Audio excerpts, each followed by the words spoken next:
Okay, this probably isn't the best place to come back after a break, but here's how Blue Team handled Koga. Place your bets. Will the ninja prick blow himself up on his last Pokemon just to spite us again? Or will he go down with a little more honor than that? I suppose it doesn't matter all that much, but still.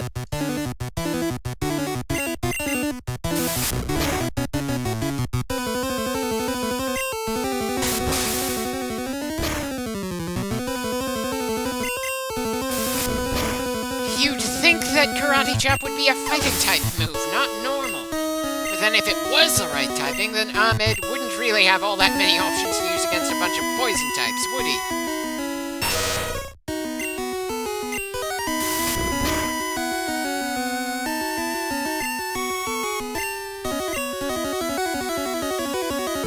Well, he certainly seems to love using the X items instead of causing status effects like it's bloody advertised at this gym, doesn't he?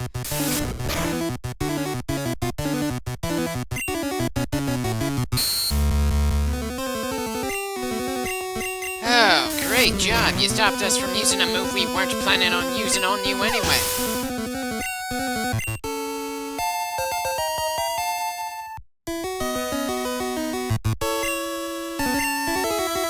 I'm pretty sure he has more types of Pokemon available to use against us while still staying within his typing.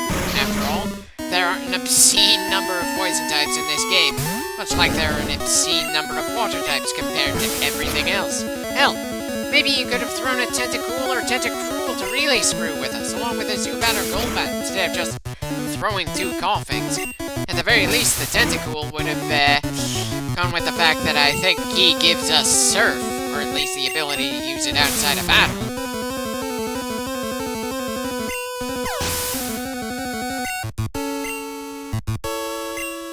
And here it is, the one most likely to deprive us of some experience regardless of which version of the game we're playing.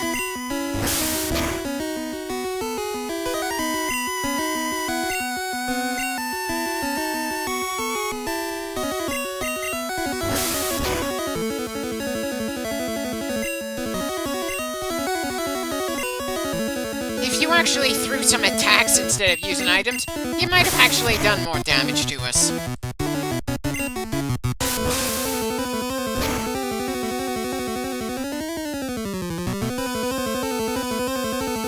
Well, at least he managed to poison us in one of our matches with him.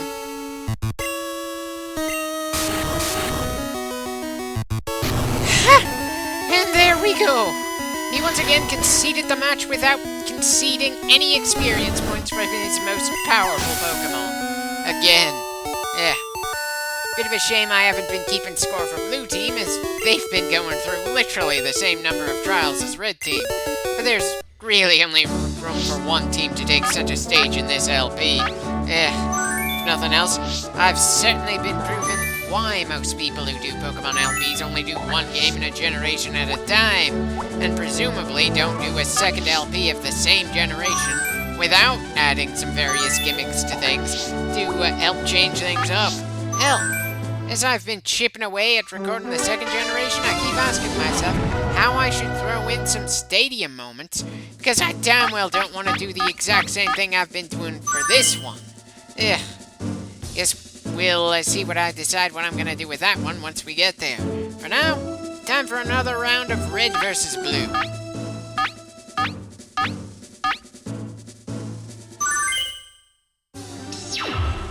The free battle is on! The champions of tomorrow have begun their super hot battle! If it was super hot, we'd be fighting inside of a volcano or something. This is just a pleasant day in a field that somehow won't get damaged in the least as these supernatural creatures clash. Not that a bird slamming into someone or a psychic shooting lasers into the air is going to do all that much damage to the turf beneath them. What will the trainer do now? A savage hit! What a furious battle! The combatants face each other. What now? Severe hit! Well, that was pretty damn close. I was pretty sure that was going to be a two-shot deal, not three, because I miscalculated in my head there. Flying in this battle.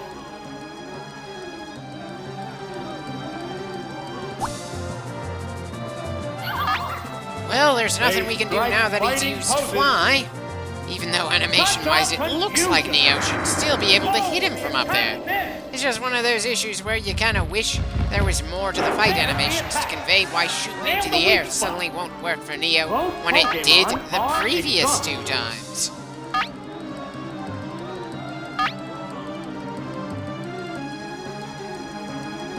Ooh? There, quick attack. There, it's a hit. Maniac actually managed to pull it off. Down and out. My pen was ready to put a fresh mark on Neo's scorecard the whole time. What Thank will you the for next proving me wrong Pokemon there. be? Very fun surprise. Well, regardless of who gets to finish off Maniac, you also have to worry about whoever's gonna come next. I certainly chose an interesting time to come back from my bloody break. Oh, it's Nidorino. How will the type difference affect that? Not much, since Maniac was pretty much done here anyway. Sure, he's got a few turns left since he flew up, but it's not like he's gonna get a one-hit win against Kohaku, while Kohaku just needs to tap Maniac to bring him down. Oops, that's a miss. Neither one is conceding an inch. What's next? A decent hit.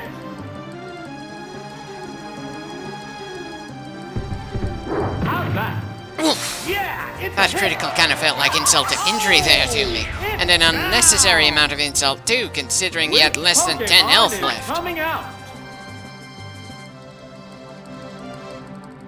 Oh, it's Sandslash. Well, Phyllis and Takanabori would be much better suited for Humber than Kohaku is. Still, this isn't the mainline game. It's not like we had the option to switch Kohaku out just as Humber was about to get out of his ball. It's funny how removing that bit of convenience makes the stadium battles have more of an edge. What's this? And the weak spot. There's a big difference in HP. Oh, you don't say! I never would have been able to figure out that 89 is a much bigger number than 1! What will it do? There, it's a hit. Not even sure why I used Tackle instead of another Horn attack there. Sure, either way, we weren't going to put Humber down into the yellow condition, but still. Now I can't help thinking I should have given Kohaku Bubble Beam.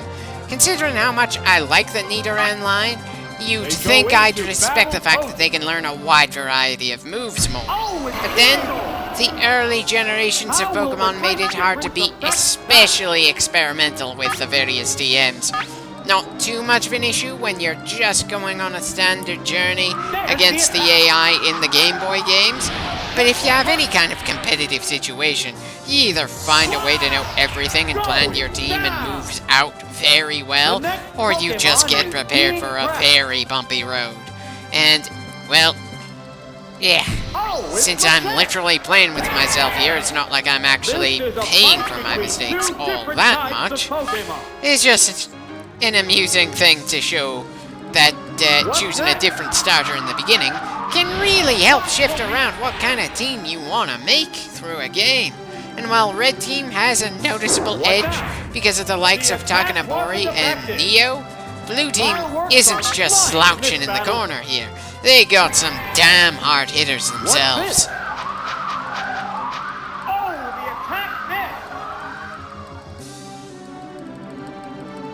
What will it do? And the weak Yeah, spot. probably should have opened with that instead of low kick. As a side note, when I think of a low kick, I think of a kick to the shins, not a drop kick where you have to bloody jump.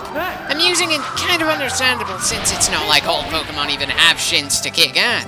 Still, feels like an odd animation choice to me, just like it seems odd that Karate Chop looks like a two-handed wind-up punch instead of what I typically imagine a Karate Chop would look like. Continue. Razor Leaf Flurry. Drill that weak spot. Oh! Phyllis may have managed a second win in this match, but there's absolutely no way he's getting a third. Not in that condition. What will the next Pokemon be? Oh, it's Electric. How will the type difference affect battle? Not in the least, since Phyllis would go down if a mosquito bit him.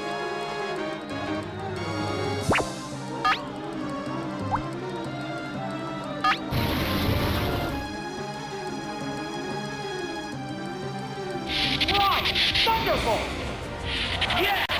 Yeah. Doesn't matter how ineffective it was, considering the damage we had already taken before he came out. Good job there, Phyllis. Kinda surprised that Red Team's starter didn't prompt Blue Team's starter to come out. I'm pretty sure Kiryu could have taken down Phyllis to prevent us from having the edge. But then, I suppose part of why I picked Medium AI was because Medium is more likely to make mistakes. Maybe not the style of mistakes I would, but still mistakes that help spice things up by quite a bit. I'm just gonna add that particular win to Marbleback's scorecard. Sure, he didn't do anything to help bring Claymore down, just survived the explosion. But when's the last time one of our Pokemon survived a self-destruct? Besides, it feels all too perfect that Marbleback's 69th win on the card was due to his opponent essentially fucking himself over. As a side note, just why does self-destruct have 5 points in it, when assumedly the user goes down on the first use? What's this? The attack wasn't effective. It can't make a move. Fireworks are flying in this battle. The attack is still continuous. Okay, so Venus is just gonna stall us out for a little bit here. Odd. I could have sworn he had a grass-type move at this point in the game. The attack's still going on. The heated battle rages on. Well, it's getting closer to the end, so don't worry. You'll be able to hit the bathroom soon What enough, now? announcer guy. Super effective. Oh! Wait. Now. Did Venus use Wrap only just enough for him to be able to make the first actual grass move a finisher, because he knew we'd try to go for self-destruct in return? I'm sorry, but that feels devilishly clever, considering how Ahmed fought. Granted, Ahmed was named after a mid-card wrestler during the Attitude Era, not a superstar by any means. But still, that was actually a little intimidating from somebody who was named after the goddess of lust. What'll it do? Good hit. Oh, he did more than our type advantage attack did. Sorry, Garm, but I don't like your chances here. What's this? That's the weak spot. Not weak enough for my taste. What now? A decent hit. Not too sure why he used Cut there instead of another acid, but definitely getting the feeling we're gonna lose Garm in the next exchange. There's the attack. Wow, that's an effective hit. Whew, effective indeed, sir. What's that? There, it's a hit. Huh. Was expecting another acid attack. I'm pretty sure that does more damage than Cut. Don't get me wrong, I'm liking the fact that Venus made that kind of mistake. It gave Garm a chance to raise its score. But since Venus is also one of my Pokemon, I was also kind of pulling for him as well. Or her. Is there anyone who can tell the difference when it comes to a Weeping Bell? Because they all look the same to me, and this was made before most Pokemon even had established genders to go with the breeding system that I never The use. tense battle continues. There it goes! And the weak spot. Oh! Is it down and out? Both combatants are down to their last Pokemon. Oh, it's Gyarados! There's just one Pokemon aside now. And that one-on-one is rather firmly in Takanabori's corner. Sorry, Kiryu. This is about as good a place to stop as any. Sure, it's one of the shorter clips in the LP, but it was a nice return to the game after the break. One hit. And there goes the battle. And a rather close one it was. Both teams only had one at the end. Just a few different decisions there, and Blue Team would have had it.